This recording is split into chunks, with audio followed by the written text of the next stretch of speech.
सत्संग जी प्रेम से कहना, सेंट से विद लव नन।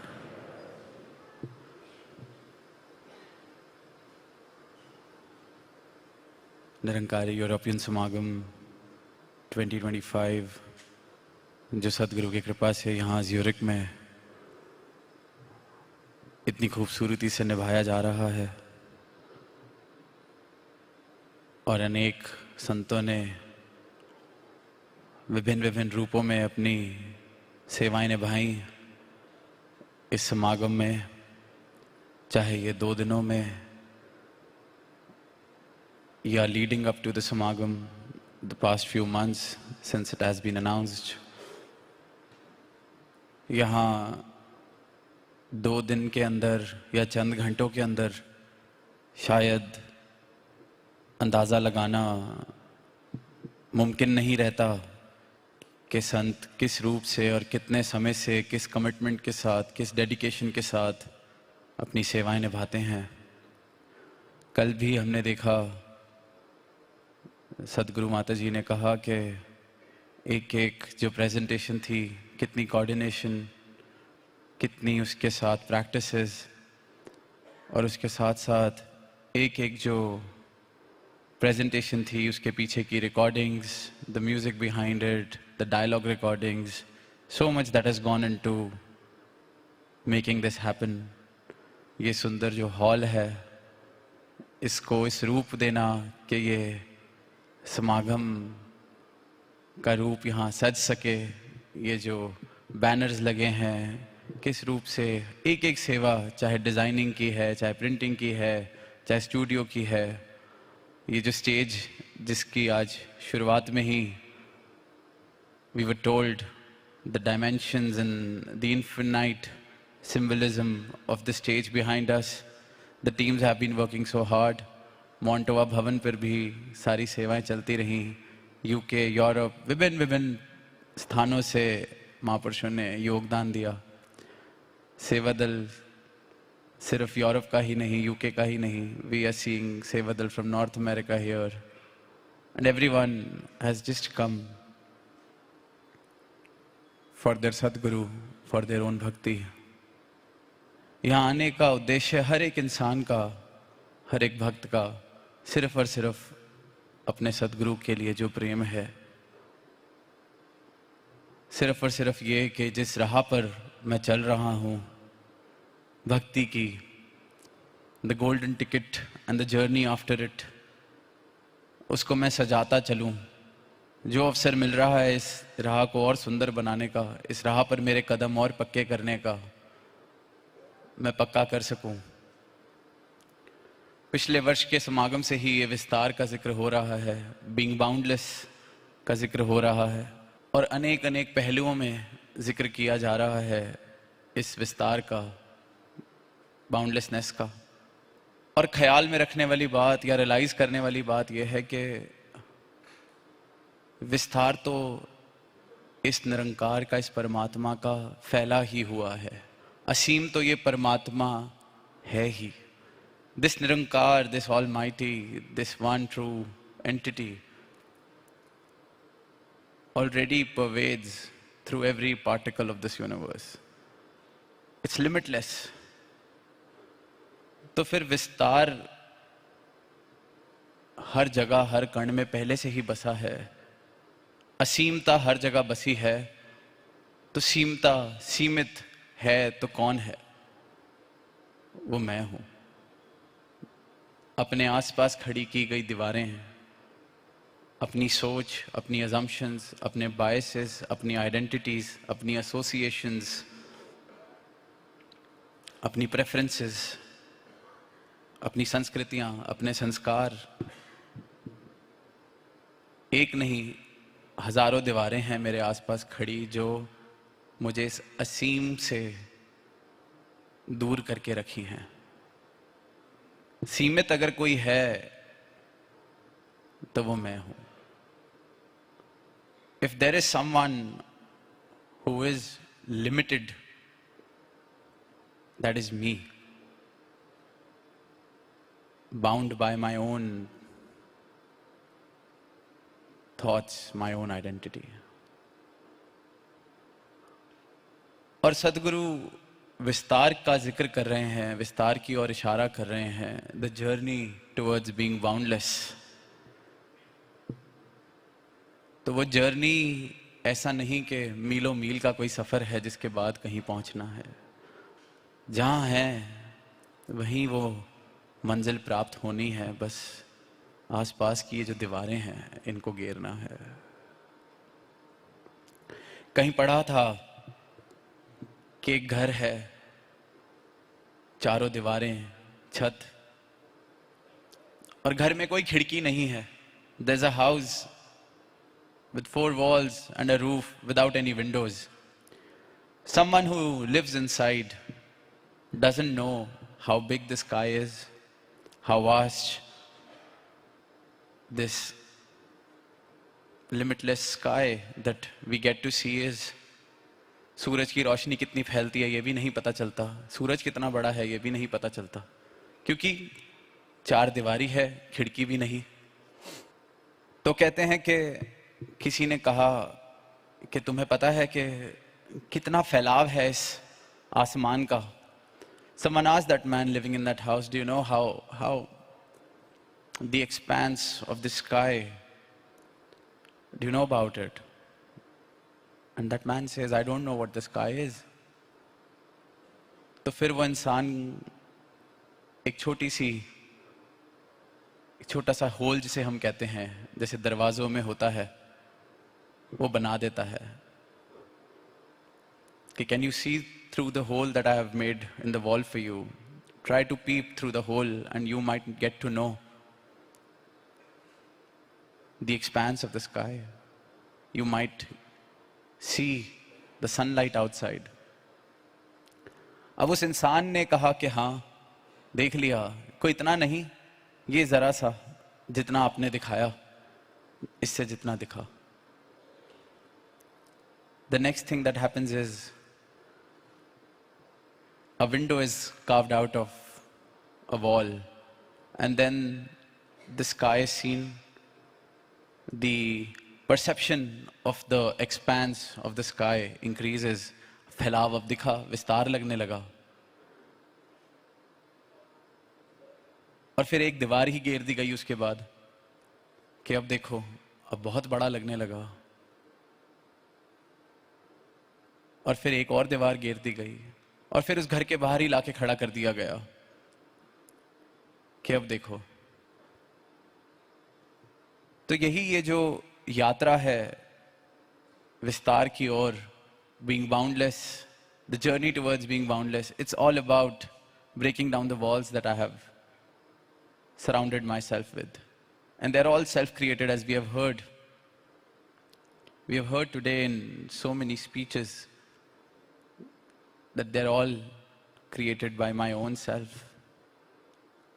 तो ये दीवार घेरने का काम शुरू तब होता है जब इस बात का एहसास हो कि आसपास दीवार बनी हुई है।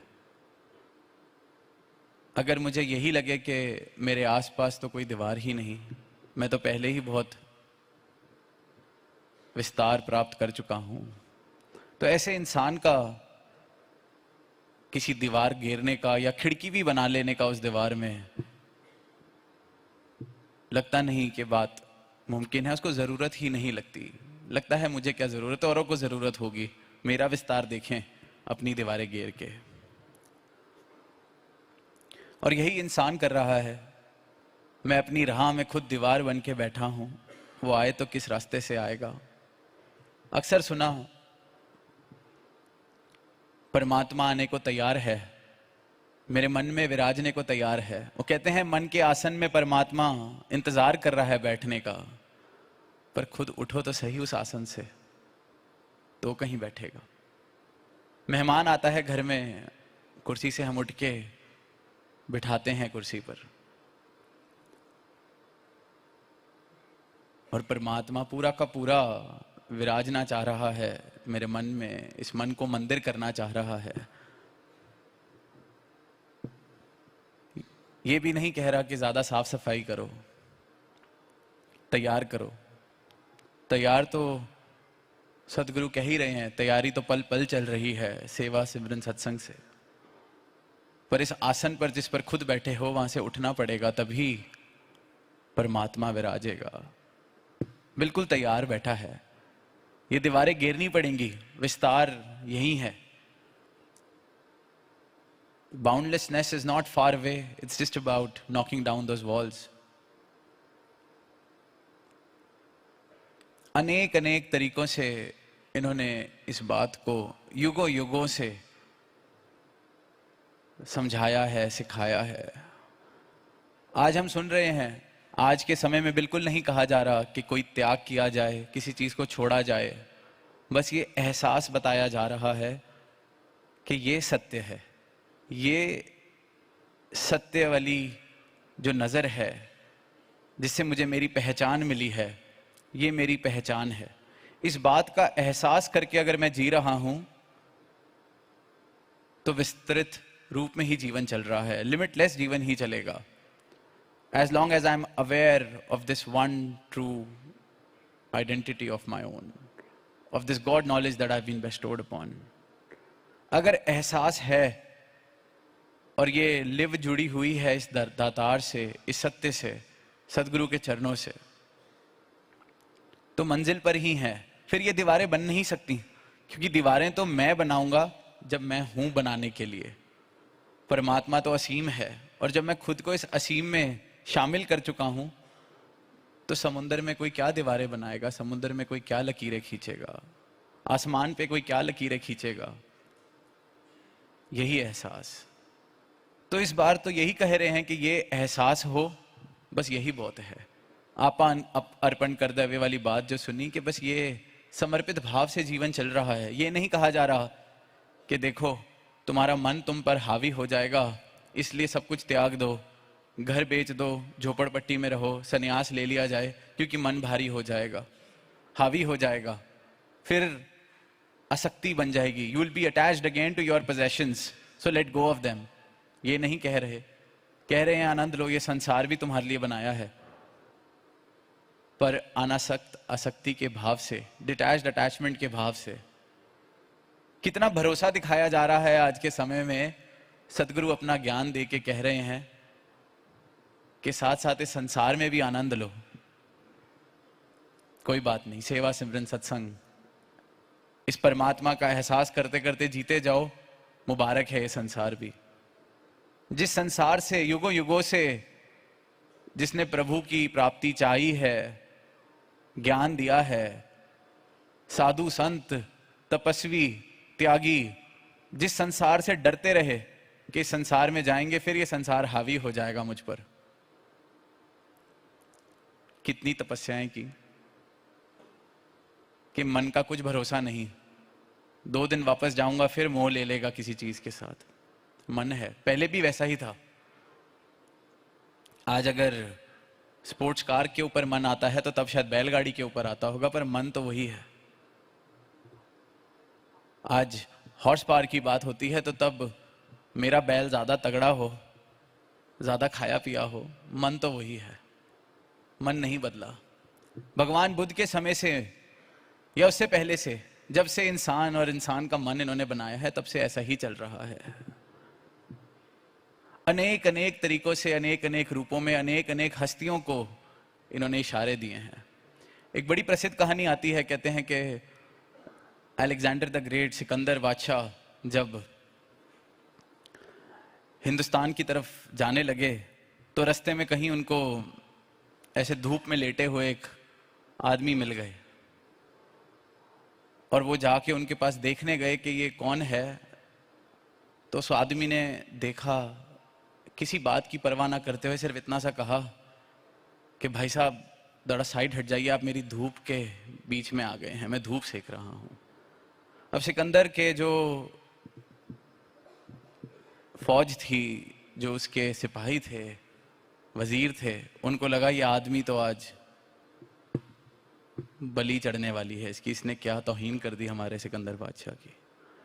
पर वही बात छू गई कि इस आदमी ने मेरी इतनी बड़ी फौज, मेरे पहनावे, किसी चीज का परवाह नहीं की और सीधा मुझे कह दिया कि मेरे आनंद के बीच में मत आओ, मेरी धूप सेकने का टाइम है। जरा थोड़ा सा हट जाइए। तो उसने कहा, आप जानते हैं मैं कौन हूं? तो सामने से कहता है कि मुझे परवाह नहीं, आपको आपकी जिंदगी मुबारक हो। वो कहता है कि ऐसे ऐसे मैं सिकंदर हूं, इतनी मेरी साम्राज्य है, इतना मैं फतेह कर चुका हूं, इतनी मैं प्राप्तियां कर चुका हूं। तो वो आगे से पूछता है इंसान जो लेटा हुआ है धूप में, और क्या करना रह गया है फिर? कहते बस अब ये आखिरी पड़ाव है, हिंदुस्तान पर फतेह करके फिर मैं भी आराम से लेटूंगा, शांति से लेटूंगा, आराम करेंगे। वो कहता है वो तो अभी कर सकते हो, देखो मैं भी लेटा हूं धूप में, आ जाओ, बहुत जगह है। सत्संगत वहां वो कहता है कि बात तो ठीक कह रहा है, पर अब इतनी आगे चल चुके हैं, इतना बड़ा साम्राज्य बना लिया, अब ये एक देश नहीं करा तो कैसे कोई याद रखेगा कि अलेक्जेंडर द ग्रेट, सिकंदर बादशाह कोई हुए। कहता है बस ये एक और फतेह प्राप्त करके वापस आता हूं, फिर आऊंगा। तो वो जाते जाते कहता है जरूर जाओ, पर इतनी बात याद रखना, तुम आराम कभी नहीं कर पाओगे। और फिर आगे की कहानी हम सबने सुनी है कि जब सिकंदर की इस तरह से यात्रा पूरी हुई तो अपने हाथ बाहर निकाले और भेजा, वो कहानी हम सबने सुनी है। बार बार कल से आज हमने जिक्र सुना कि चाहतें, हसरतें, इंसान इन्हीं का गुलाम है, इन्हीं के भरोसे जीवन चल रहा है। और अमीर होना गरीब होना कोई मेरी उपलब्धियों से नहीं डिसाइड किया जाता। इसका निर्णय किसके पास कितनी दौलत है, कितनी हस्ती है, कितनी उपलब्धियां हैं, इस बात से नहीं किया जाता कि ये अमीर है, इसके पास ही इज अ बिलियनर, सो बहुत पैसा हो, उसको अमीर कहना ठीक नहीं। किसी के पास झोपड़ी हो, उसको गरीब कहना ठीक नहीं। गरीबी और अमीरी मेरी अवस्था है। सारी दुनिया का सब कुछ होने के बावजूद भी और मांग है तो मैं गरीब हूं, फकीर हूं। और कुछ ना होते हुए भी कुछ ही और चीज की ना कोई चाहत, ना कोई चिंता, तो मैं अमीर हूं। जिस जिस के जीवन में जितनी जितनी चाहते हैं उतना उतना वो गरीब है। ये बात निर्णय करती है, और यही बात ये हर रूप में समझाते आए हैं। चाह मिटी चिंता मिटी मनवा बेपरवाह, कबीर दास जी ने कहा, जिसको कुछ नहीं चाहिए सोइयो शहंशाह। शहंशाह तो ये अपने ज्ञान दे के, जिसके जीवन में इनका ज्ञान आ जाए, ये बात आ जाए, शहंशाह तो उस वक्त बना देते हैं, उस वक्त बन सकता है। पर मुझे अपनी फकीरी की, अपनी गरीबी की आदत है, छोड़ी नहीं जाती। हाथ में जमीन से उठाए पत्थरों से मैंने अपना हाथ भरा हुआ है। ये कहते हैं छोड़ दे पत्थर, सोना देते हैं हाथ में। अब हाथ में जो पत्थर हैं उनको छोड़ेंगे तभी सोना पकड़ा जा सकता है। ये कहते हैं छोड़ दो, उठा लिए, ये सोना है। पर मैं अपने हाथों में जो पत्थर उठाए हुए हैं उन्हीं को नहीं छोड़ना चाहता। मुझे लगता है मैंने इकट्ठे किए हैं। यही ब्रह्म ज्ञान ये दे रहे हैं, और इंसान अपनी मैं को नहीं छोड़ रहा।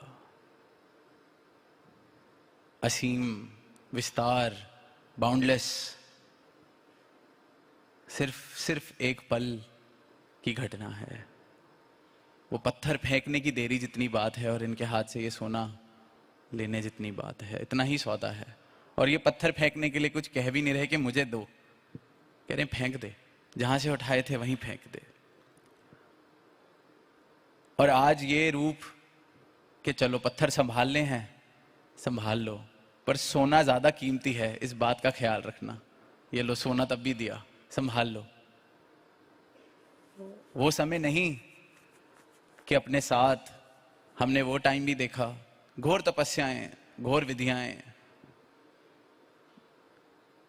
इतने नियम कि देखो मन मचल जाएगा, ये मत करना, वो मत करना, ऐसे मत चलना, तुम्हारे लिए ही ठीक है।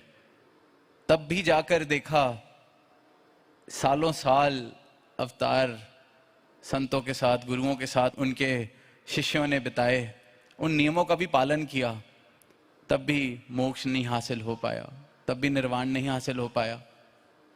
तो कितना कठिन है और ये कितना भरोसा, ये इनकी कृपा है।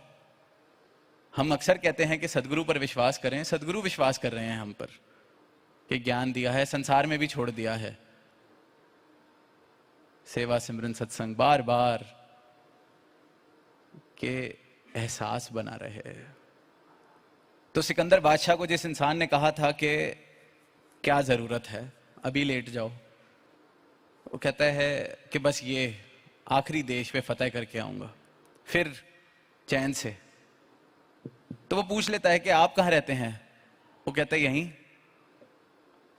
जहां तुम देख रहे हो। अभी जब धूप चाहिए होती है बाहर लेट जाता हूं। एक छोटी सी इंतजाम अपना किया हुआ है, जब रात को सोना होता है अंदर जाके सो जाते हैं। कहता है बस यही है आपके पास, और कुछ नहीं है? कहते हैं और कुछ चाहिए ही नहीं। बहुत बढ़िया है, और कुछ चाहिए ही नहीं। कहते हाँ, थोड़े टाइम पहले तक एक पात्र होता था, एक कटोरा होता था मेरे पास, उसको मैं लेके चलता था। पानी पीना है तो उसमें से पी लिया, कुछ खाना है उसमें रख के खा लिया। एक दिन पानी पीने गया नदी के किनारे, तो एक जानवर वहीं आया उस नदी के किनारे पे और पानी पी गया, बिना किसी पात्र के, बिना किसी कटोरे के। मैंने कहा मुझसे अच्छा तो ये जानवर है, इसको किसी कटोरे की भी जरूरत नहीं है पानी पीने के लिए। तो कहते उस दिन मैंने वो कटोरा भी फेंक दिया, अब मैं भी ऐसे ही पी लेता हूँ पानी जब पीना होता है, चाहिए ही कुछ नहीं, खूब आराम है, खूब चैन है। तो साथ संगत, वो अवस्था प्राप्त करने के लिए कितनी चीजों से बैर किया गया, कितनी चीजों का त्याग किया गया, कितनी चीजों से डरा गया शायद कि छोड़ दो। अब वहां उस इंसान जिसने ये किया, इस तरह का जीवन जिया, उसकी तो अवस्था होगी। फिर इंसान सोचता है कि शायद यही करने से काम बनता है। उसकी अवस्था थी, उसने छोड़ दिया। फिर इंसान को लगता है कि शायद परमात्मा के करीब जा ही वो सकता है जिसने चीजें त्यागी हुई हैं, जिसके पास कुछ है नहीं। फिर वहां इन्होंने राजा जनक जैसे भी एग्जाम्पल्स दिखाए, महलों में रहे ब्रह्मज्ञानी होकर, इस परमात्मा को प्राप्त करके। तो ये जो विस्तार है, ये जहां मैं हूं, जिस जगह मैं हूं, वहीं पर पूर्ण समर्पण जिस पल हो जाता है, वहां ये विस्तार हो जाता है। जैसे कोई फल अगर किसी वृक्ष पे लगा हो, किसी पेड़ पर एक फल लगा हो, जब वो पक जाता है वो अपने आप ही गिर जाता है, उसको तोड़ना नहीं पड़ता। अगर वो पक गया वो अपने आप गिर जाता है, प्रकृति का नियम है, लॉ ऑफ द नेचर। बस ऐसे ही जिस पल पूर्ण समर्पण हो गया उसी वक्त विस्तार है, उसी पल विस्तार है, सारी दीवारें गिर जाती हैं। I am boundless in that very moment when I cease to exist. कल अवेयरनेस की बात हुई, we heard a very good talk on being aware, awareness of my true self. होश रहे, एहसास रहे सत्य का। तो ये होश पूर्वक जीवन जीना भी कोई आज की बात नहीं है कि साइकोलॉजी कह रही है। हर पल यही कहा गया है, हर रूप में भक्ति, परमात्मा, आनंद, अवस्था, इस परमात्मा के साथ एकमिक होने वाली, इस बात का ही होश है कि इस बात का होश बना रहे, अवेयरनेस बनी रहे कि मैं, ये जो माया का रूप मुझे मिला है, मैं ये नहीं हूं, आई एम बियॉन्ड दिस। तो अवेयरनेस हर पल बनी रहे। तो देयर इज अ टर्म, आजकल स्टोइसिज्म के ऊपर बहुत पढ़ाई होती है, बहुत यूट्यूब वीडियोस भी, there are lot of people who follow stoicism. तो एंशिएंट यूरोप में लैटिन वर्ड था एक there was this text which says memento mori, and it means that remember you must die. तो इस समय में यूरोप में रोमन टाइम्स, उनकी भाषा का एक शब्द है मेमेंटो मोरी। आजकल उसको स्टोइसिज्म के साथ एसोसिएट करते हैं। जो स्टोइक्स रहे, कुछ ग्रीक रूलर्स, वो भी इस प्रैक्टिस को फॉलो करते थे। मेमेंटो मोरी का जो ट्रांसलेशन है वो ये है कि याद रखना एक दिन मौत आएगी. अब this was another thing that people used to remind themselves. They tried to be aware of the fact that I must remember that I will die. तो अब इस चीज की अवेयरनेस रखने के लिए कहीं लोग अपने डेस्क पे एक स्कल रखते थे, जो हम खोपड़ी कहते हैं. खोपड़ी अपने घर में रखी हुई है ताकि याद रहे एक दिन मेरा भी यह हाल होना है. कहीं जाते हैं तो there are lot of paintings, lot of symbolisms, and बहुत सारी दुनिया इस चीज को, खुद को याद दिलाना कि एक दिन मृत्यु ने आना है. याद रखना ये जो सब कुछ है, एक दिन मृत्यु ने आना है. Awareness, being aware of the fact that you will die. तो रोमन टाइम्स की भी कहते हैं एक प्रथा होती थी. Any time a general used to return back after a successful conquest, there used to be a tradition that there will be a massive procession throughout the city of Rome for that general. There will be a big chariot and he'll be standing on it, and the entire city will be showering praises, showering flowers, chanting his name out. पूरी एक शोभा यात्रा निकाली जाती थी उस अफसर के लिए जिसने पूरी फौज को फतेह करा के लाया. पूरे शहर से उसकी वाह, ताकि सारी दुनिया को पता चले कि फतेह करी है.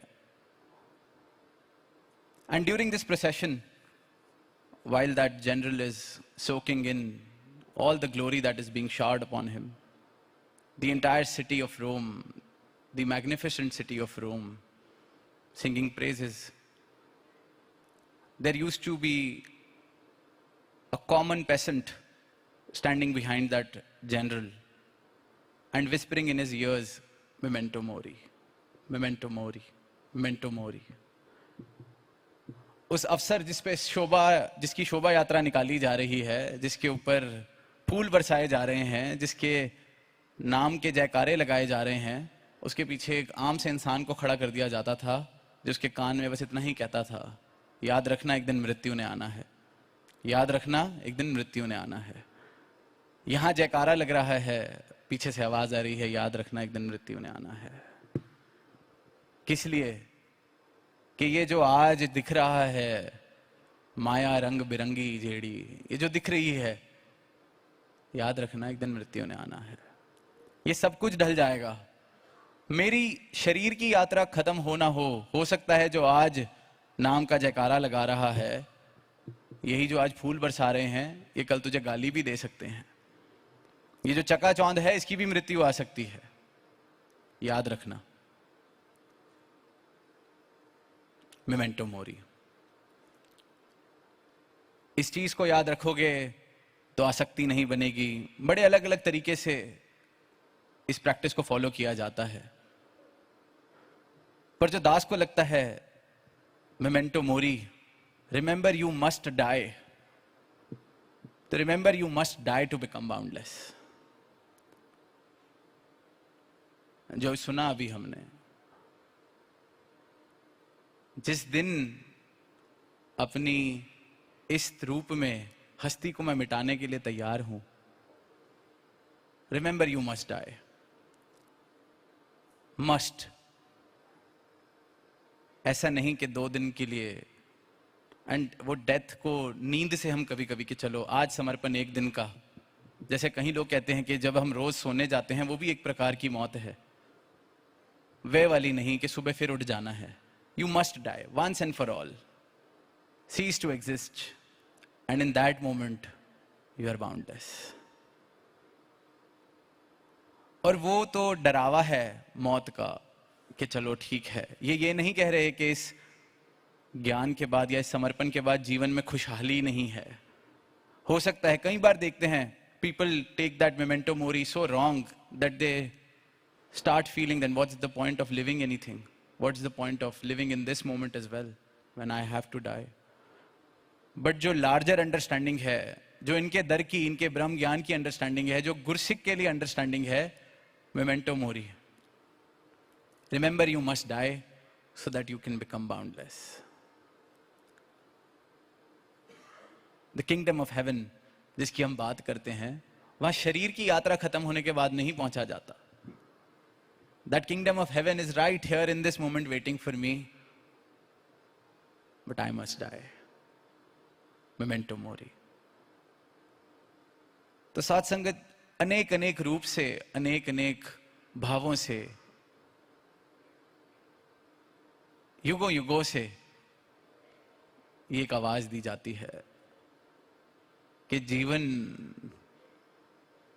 का विस्तार हो सके, अपनी हस्ती की प्राप्ति हो सके, जीवन को इस रूप में जिया जा सके कि वाकई वो जीवन जीने लायक हो. आज सुना कि 84 लाख बार मौत आ चुकी है, तो 84 लाख बार जीवन भी आ चुका है साथ में. अगर 84 लाख बार ये शरीर की यात्रा खत्म हो चुकी है तो उसका भी क्या बिगाड़ लेगी वाला भाव तो बहुत मुबारक है. साथ में ये भी बात आए कि 84 लाख बार जीवन मिला, मैंने क्या बिगाड़ लिया, मैंने क्या उखाड़ लिया, जैसे कहते हैं, मैंने क्या बना लिया उस जीवन का. ये मिला है. मानव जन्म अनमोल है, होत ना बारंबार. इसलिए कह रहे हैं बड़े भाग मानस तन पाया, इसलिए कह रहे हैं कि जीवन का भी मूल डाल लें. वरना 84 लाख बार जीवन मौत दोनों मिल चुकी हैं. इस बार मौत दोबारा आनी है. ये जीवन अगर ऐसे ही जिया गया जैसे तब जिया गया है, लाखों लाखों बार जिया गया है, तो कुछ ज्यादा अंतर नहीं, कुछ ज्यादा फर्क नहीं किसी और योनि और इस योनि में. तो इसका मूल डाल लें, इस जीवन को जीने लायक बना लें, इस जीवन को जीवन कहलाने लायक बना लें, इस जीवन को इस रूप में बना लें कि फिर ये आवन जावन मुक जावे, आना जाना मिट जाए. क्योंकि अपनी हस्ती को वो बूंद समुद्र में मिल गई है, समुद्र हो गई है. वो अवस्था प्राप्त हो जाए, विस्तार प्राप्त हो जाए. ये बार बार आना जाना चल ही इसलिए रहा है कि ये सीमित सी हस्ती असीम नहीं हो पा रही. और जब असीम हो गई तो फिर तो सब कुछ जो आ रहा है इसी में आ रहा है, जो जा रहा है इसी में आ रहा है. जब जिसमें जो आ रहा है मैं वही हो गया, तो फिर आना जाना किसने है. ये विस्तार इस रूप में सदगुरु आए हैं, दे रहे हैं युगों युगों से. और आज ये सुंदर रूप जो बना है, ऐसे लग रहा है कि ये जो यूरोपियन समागम है इसका भी विस्तार हो गया है 2 वर्षों में. और यही अरदास के ये विस्तार हर रूप में आने वाले समय में हम सब ने, सदगुरु माता जी ने अपने जन्म दिवस पर ये भी अनाउंस करवाया कि 4 दिन का समागम, तो समागम का भी इस रूप में विस्तार. तो ये विस्तार तो हर पल में हर तरीके से दे रहे हैं.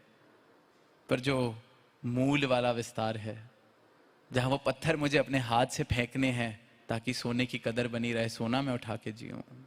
कौड़ा विच रुलिया फिरना है, ऊंचते सुच्चा मोती है. शहनशाह जी ने लिखा है कि कौड़ी का मूल मैंने अपना खुद लगाया हुआ है. ऐसे सच्चा सुच्चा मोती वैल्यू मुझे जो दे के इन्होंने भेजी है वो ये है, मैं ही भूल गया हूं.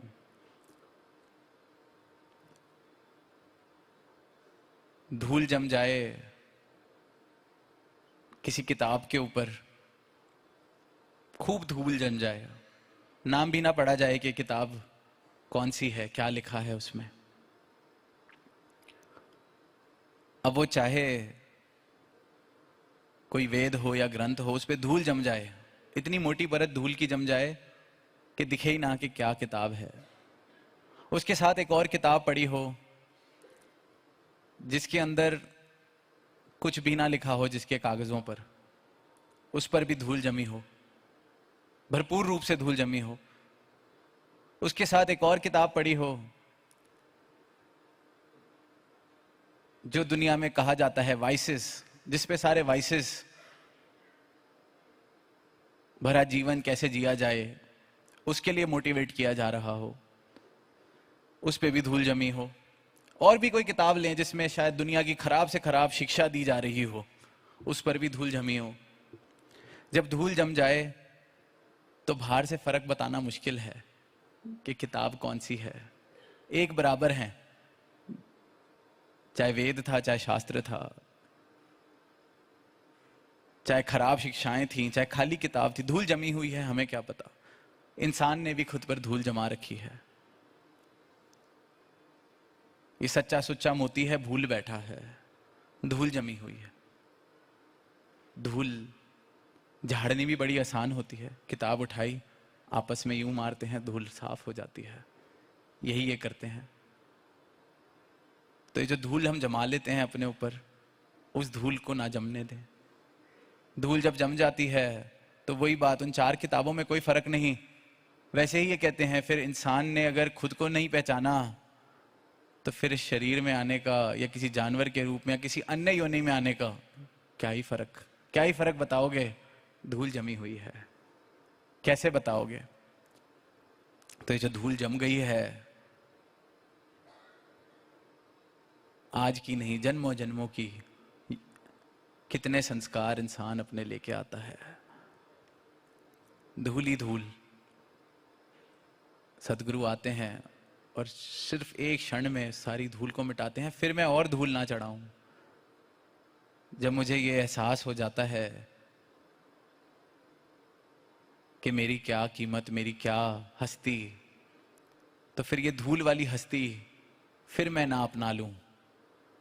जब साफ हो गई बात, पता चला कि तो आप निरंकार विराजता है शरीर में।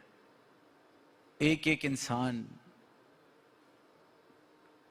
परमात्मा का अंश, कण कण में, कोने कोने में ये परमात्मा। जब ये बात समझ आ गई तो फिर धूल जमा के वापस फिर मैं उस माया वाली आइडेंटिटी को क्यों अपनाना चाहता हूँ, अपनी मैं वाली आइडेंटिटी को क्यों अपनाना चाहता हूँ। मैं की धूल फिर मैं चढ़ा लेता हूँ। तो इसलिए जो बार बार के सेवा सिमरन सत्संग धूल नहीं जमने देते, एहसास बना रहता है। एहसास बना रहे, ये जो धूल इन्होंने हटाई है वो दोबारा कभी ना चढ़े। अपनी कीमत जो इन्होंने मुझे बताई है मैं ना भूल जाऊं। तो विस्तार है। Then I'm boundless, and I'm boundless as long as I cease to exist. Saints say with love, Dhanankarji.